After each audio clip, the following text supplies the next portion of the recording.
tapos nililinis yung mga crowd. Nililinis kasi ang kailangan ng 5.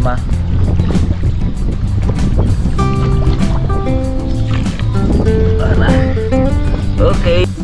Yan.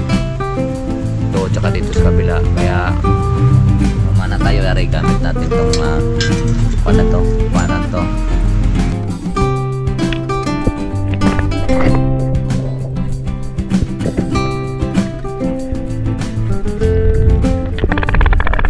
Salamat sa invite mga kalawot. Ama namin. May panunti nga para sa anak ni Paring Kalaot. Uli kaya yung sayawan natin sa bubog.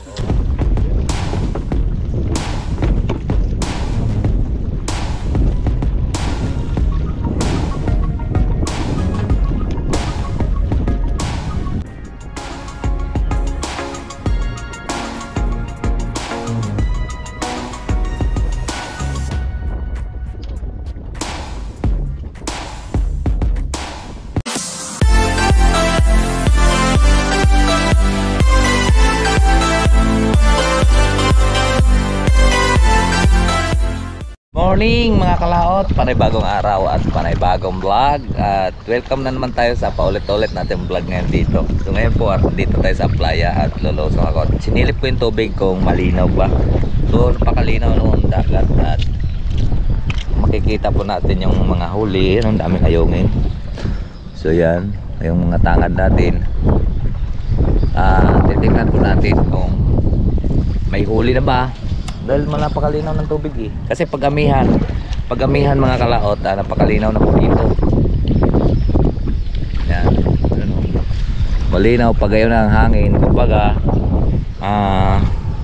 ang lalabo naman ngayon doon sa Pulo or parating San Nicolas dahil pag ganyan na sila naman mabubugbog sa alon. Pag-abagat kasi dito po ang nabubugbog sa alon. So ngayon dito naman ang lalabo. Kaya lang sa panay ulan ito mo ang lapit na halos sa na hindi ko pa nailipat yung bangka pala, so kailangan ko na rin ilipat dito pag nagbubulos kami kailangan kasi yon. So baka mamayang hapon pagdating ni Axel at yan ang tinan mo puno na yung tubig dyan. So tara, sisisid muna tayo at sisilipin ko nga, sana may huli para mabulwas natin sa Sabado or sa Linggo, di ba? Sisisirin ko lang.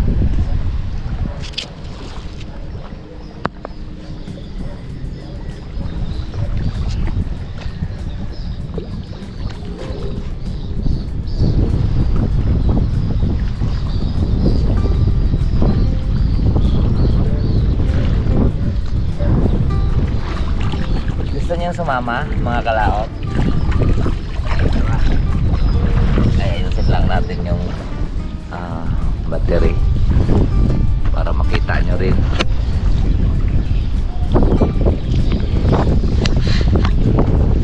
Unang sugpo, wala lang tayong case, pero malinaw, matatanaw nyo yan. Ilan yung patanga yung ating 5.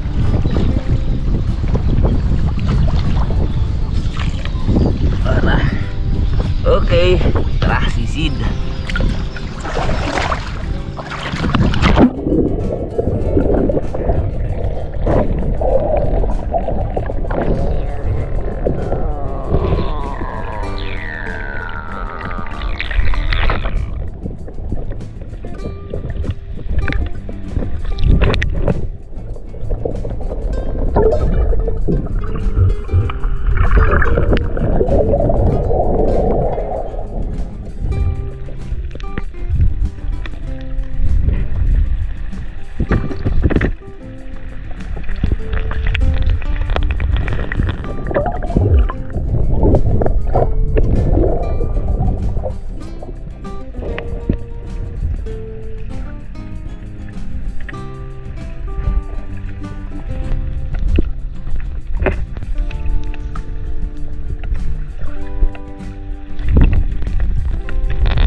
Diba?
Huli na.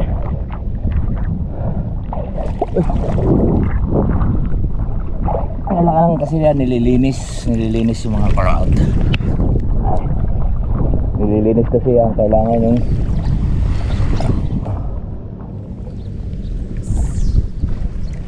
ano yan?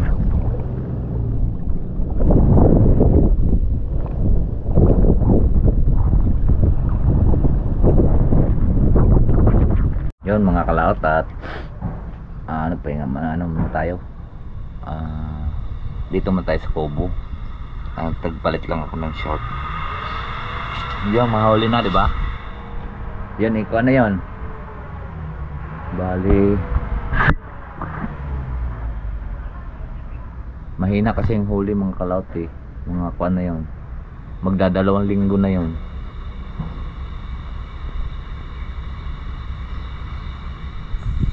Magdadalawang linggo na sa isang linggo, ayan o, sa Sabado magdalawang linggo na sa Sabado.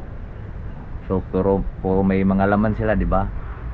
Kailangan kasi lilinisin lagi lang yung kuan, tawag ito yung daanan ng isda, lagi lang lilinisin. Dito pagka nag-harvest dito ng gabi dyan, ayun mga isda yan eh, gabi mga hanggang alas 11. Tapos ay hindi, mga bandang alas 2 pala, madaling araw. Isa yan ang gabi. So yung mga manalalaglag nun sa mga kuan pagsasalok, sila ang mga galing sa harvest, yung mga nalaglag sa salok, sila ang napupunta dyan, napasok. Kaya dito hindi nawawala ng huli. Dati kada 3 araw ako lang nag-uumpisa dito gumawa ng gayon, trap. Kada 3 araw nun nakaka 90 kilo, lalaki na yun. Pero iba na ngayon kasi kaya paraw na. Dati naman kasi syo. Ito, syo to. Nagayan to ng isda. Sa loob ng isang garto ay 30 kilos. Ay 32 kilos. Ayan ay nawala to. Pinalit na yung hila-hila yung ganyan. Paraw. Kaya wala nang masyadong kuan. Dito kasi pagka ginuguyod-guyod ng mga nag-harvest, nabubutas. Minsan natitirhan lang to na 2 kilo, minsan nauubos. Ayan, kagaya nito, ang gatong butas pag sumabit yan sa simento doon na may mga kawad, hihilahin lang yun ng mga kwan. Kasi mabigat yun sa isang hila ng tao noon, 10 garto. Kaya ang laman noon ay 32 kilos kada isang garto. Di may 300 kilos yun yung 10. Hihilahin yun, nakalay isda lang, yung pala'y sabit na, hindi mawasak ganyan, lalabas yung isda. Doon naman pupunta ngayon sa trap namin. Kaya dati 3 araw dito, ang lakas dati manghuli yung trap ko dyan kasi mayroon dyan mga damuhan yung isay. Ngayon ang isay, lumalim na kasi yung dagat, tapos bigla nang tumambak palayo. Kumbaga ang mga isay parang namamatay na rin yung mga isay, nawala na. Ang isay kasi yun ang pinaka kuanan ng isda, pinakatambayan ng mga isda. Kahit malalaking isda, yun sila nagtatago-tago sa puno. Kaya pag namamana ka, ando doon lang yung isda. Ngayon ang kuan ngayon, ang dagat ngayon hindi pa masyadong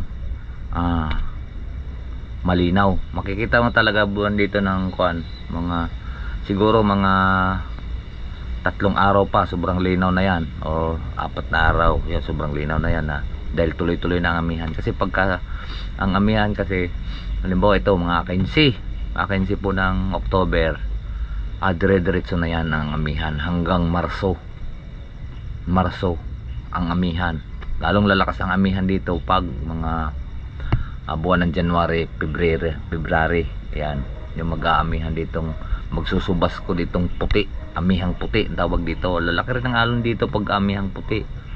Talaga naman, kung makikita nyo yung challenge ni Kapanalig, na doon makikita nyo sa vlog ni Paring Kautol na sumisid yung aming bangka. Yun si Paring Kautol lang nakapagbukas ng GoPro nun kasi ang lalaki rin ng alon dito pag amihan, lalo pag haba. Akala mo yung bagay. Sa dagat naman alat, sobrang lalaki naman noon, pero banayad ang takbo. Dito naman sunod-sunod kaagad. Kaya pag bumalagbag yung bangka mo dito, talagang lulubog ka rin talaga.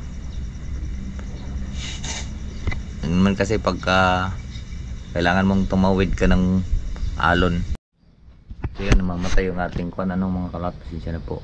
Balik ulit tayo. Pagka ang alon ay pag nakatawid ka lang, hindi ka na lulubog dahil sa gitna. Pag ganyan na lang yan, pag ganyan. Kung hindi ka makatawid sa tabi, hindi ka ay lulubog ka talaga. Pero dito iba kasi maliit lang kasi ito na lake to kaya pwede mong kuanin pagka dito ka nagumpisa. Pag doon ka naman nagumpisa, pag malalaking alon, hindi ka rin makakatawid basta-basta. Pero pag nakarating ka na sa gitna, yun, kuan na rin yun, ang tawag nito, okay na rin. Alright, so ahon na po tayo mga kalaot. Ahon na po tayo. Ay, bibis lang po tayong damit. Ito na tayo sa kubo.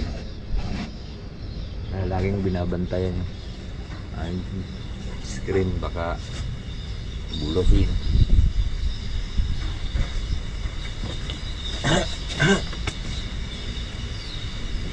Tara, balik ulit tayo. Aray ko, patay na, nabunggo pa yung aking siko. Ito yung ating, wala akong brief ngayon, naglalakad, pero may short ako, may boxer may boxer ako mga kalat, pero ito yung brief ko.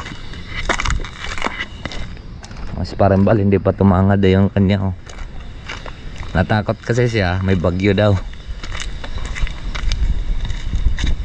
Mahal din kasi pagka kuan yan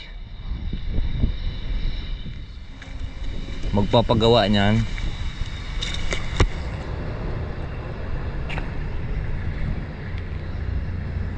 bibili kang ganyan dito, magkano na isang rolyo?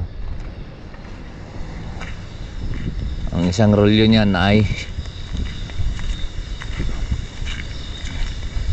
isang rolyo nito mga kalaot, yung 3 feet ay kuan 3.5 pero magagawa mo siya ng garto ng apat na garto.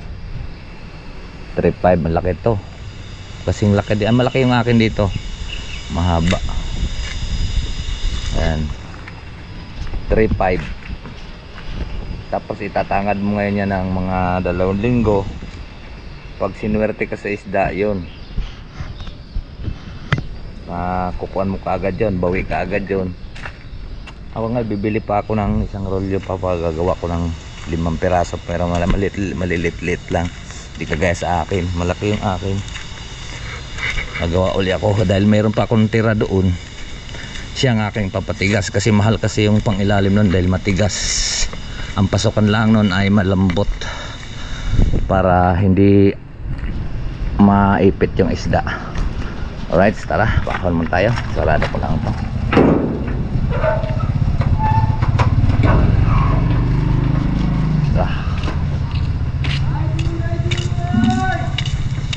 Ay, lumaki na yung kalsada. Lumuwang na rin yung kalsada.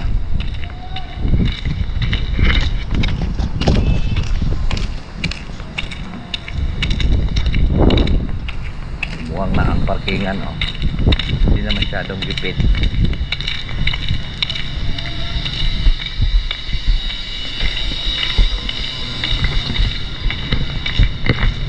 Diba? Hindi na masyadong gipit. So titibagin pa to.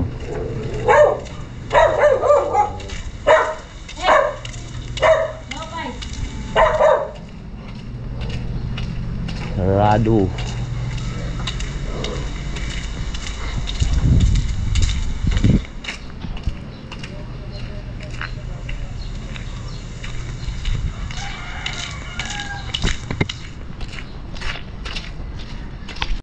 Ay mga kalot, at nandito tayo sa bahay.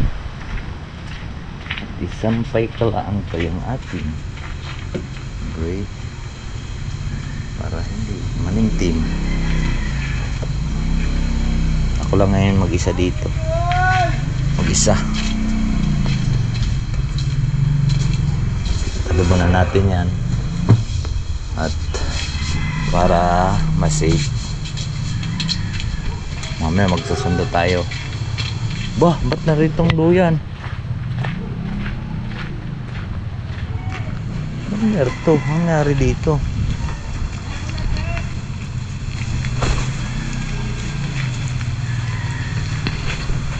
Ibabad ko lang muna to. Babad ko lang to mga kalaot yung duyan. Nakita ko. Siyempre po nga kalaot at tayo po ay mamana, pero hindi na po natin magagamit itong kuan, kaya hindi na tayo makapag-vlog sa pamamana dahil aray may biyak na. Pakita ko lang po sa inyo kasi pagka kuan baka malaglag yung ating GoPro, kaya malaglag sa tubig. Ito may biyak na siya. Hey! Ay, dito ka pa naman magkukuang-kuan ha. Ito pag atin po siyang isasara. Yan, ito. Ayan, oh. Bibiyak na, at saka dito sa kabila. Baka pag biyak, mapupunggal yung biglang pag bumiyak, malay palaglag yung ating GoPro. Yan, oh. Malalaglag yung GoPro natin sa tubig, sayang. Yan, oh. Malapit na siyang matanggal. Yan. Ito, tsaka dito sa kabila, kaya mamana tayo, yari gamit natin tong panan to para mayroon tayong ulam. So iwanan ko dito yung GoPro at mamaya na lang po tayo magkuan dahil ito ay sayang pagka nalaglag yung GoPro natin, walang kuan. Meron naman akong salamin na may hawakan ng GoPro, kaya lang baka ito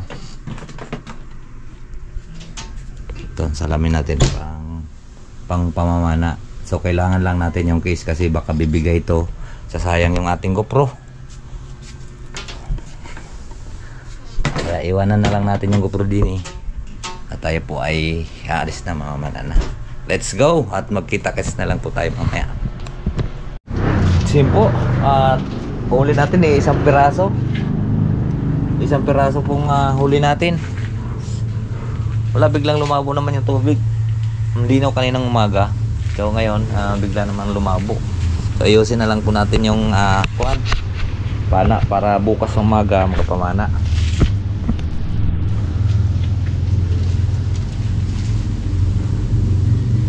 Isang perasong tilapia.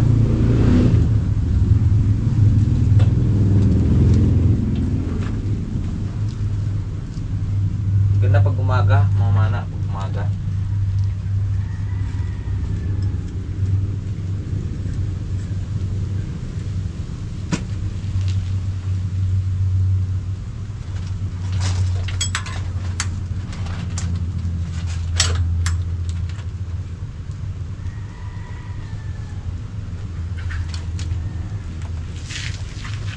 Wala talaga. Wala talaga.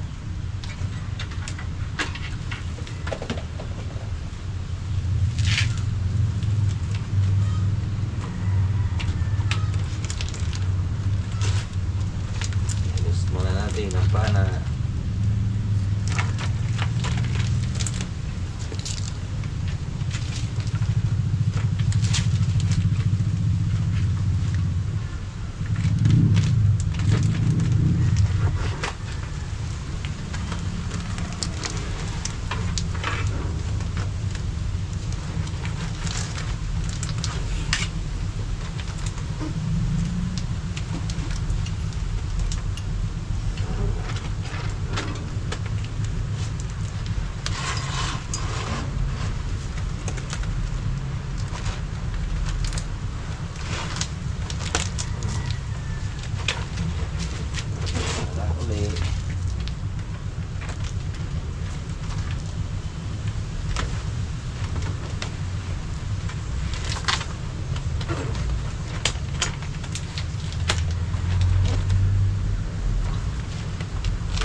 Sabit para hindi makadisgrasya.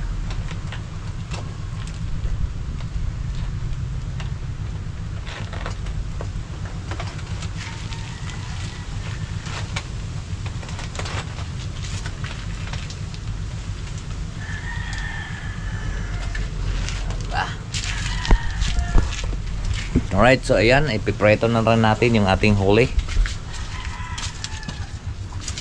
Paborito at makakain. Yung mga kalot at ating nga pong pinrito. Kakaginamos, sausaw natin sa ginamos. Sarap, saka sinangag na kanin.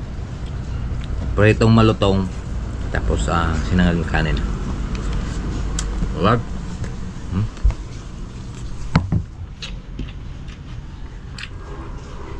Gano'n kasing bahaw. Ay, hindi na tayo nagsaing. Sinangag ko lang. So yan po mga kalawat, at tapos na nga po tayong kumain at medyo lumakas-lakas na rin po ang hangin. Amihan na talaga. Sabi amihan, pag amihan talaga mga kalawat, ibig sabihin palinaw na ng palinaw yung dagat sa dito sa may amin, sa Taalik, palinaw ng palinaw niyan. So ito naman yun ang taghirap din naman yun sa mga huli ng mga pero lalabas dyan ang bangos na malalaki pag amihan. May yung mga kuan ng kilo kahit ano untog ako.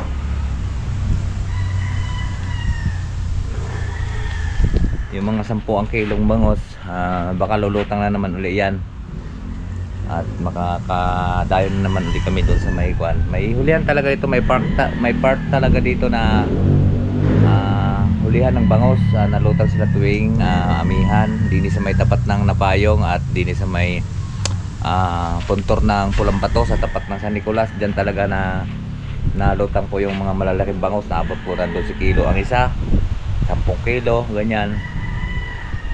So ayan, at medyo mahaba na rin po yung ating video. Dito ko na lang po tapusin. Bye bye po sa inyong lahat. I love you all and God bless. Mag-ingat.